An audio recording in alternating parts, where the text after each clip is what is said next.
Lepo pozdravljeni.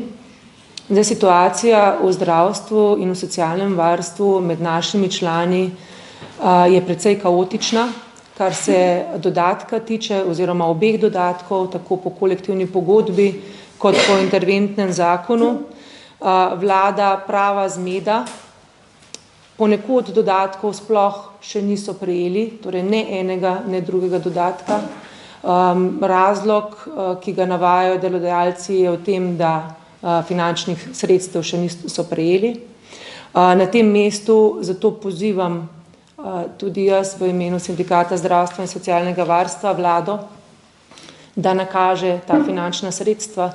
Namreč delodajalci kot posredni proračunski uporabniki, bolnišnice, zdravstveni domovi, lekarne, domovi za ostarele in vsi ostali delodajalci v zdravstvu in socialnem varstvu ne morejo nakazati sredstev, ker bi sicer prišli v likvidnostne težave. Tako da sredstva morajo biti zagotovljena ne na papirju, temveč na finančnem računu, torej na računu vseh posrednih uporabnikov.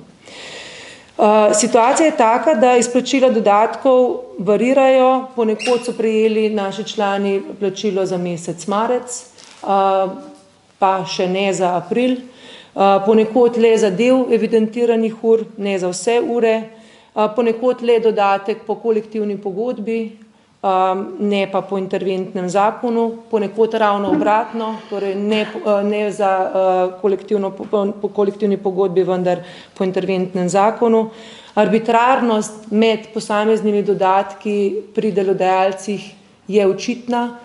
Imamo situacije, na primer v dveh primerljivih bolnišnicah, kjer dobi na primerljivem delovnem mestu v eni bolnišnici delavec dodatek za 100% delovnega časa, medtem ko v drugi bolnišnici dobi dodatek zgolj za 50% delovnega časa. Tako da mislim, da dodaten komentar niti ni potreben.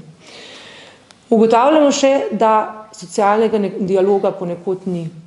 Ne na ravni delodajalcev, ne na ravni resornih ministrstev, ne kot je povedal kolega Štrukelj na ravni ekonomsko-socialnega sveta, torej dialoga z vlado. Ob odsotnosti dialoga pravzaprav mi lahko povemo svoje mnenje, vendar gre to mnenje v prazno. Jaz izražam v bistvu ogorčenje nad tem.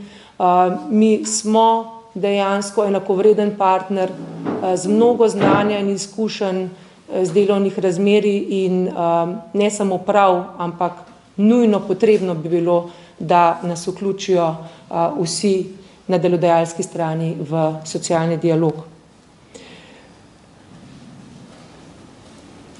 Potem je še posebna točka, predvsem v socialnem varstvu, ki se ji rečejo koncesionarji.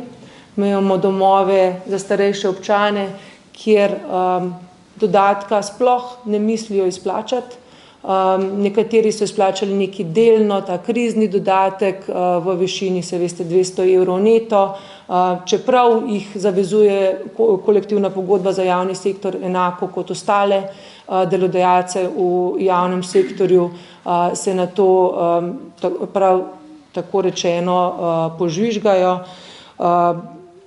Pričakujemo pravzaprav od resornega ministrstva, da jih opozori na določila koncesijskih pogodb, saj jih po našem prepričanju kršijo. Zdaj, morda še enkrat opozorim na to, da jaz imam tudi zbranih nekaj plačilnih list. V zdravstvu in socialnem varstvu je bilo izplačilo v petek, nekateri delodajalci so izplačevali plače za april tudi še danes, tako da podatke o tem, kdo in kako je plačal, še zbiramo. Namreč iz ure v uro so se pri nekaterih delodajalcih spreminjali informacije o tem, ali in kaj bodo izplačali. Povem vam primer iz UKC Ljubljana, ko so še konec prejšnjega tedna spreminjali sklep, ki je bil sicer sprejet v sredini aprila, in nekoliko prilagodili dodatke, ki jih nameravajo izplačati, po našem stališču sicer še vedno ne v dovoljšni meri. Tako da podatke še zbiramo, bomo videli, kako bo končna slika izgledala. Vsekakor pa menimo, da brez vložitve sodnih sporov ne bo šlo. Mi že pripravljamo vse pravne podlage in ni več daleč dan, ko bomo te sodne spore tudi vložili.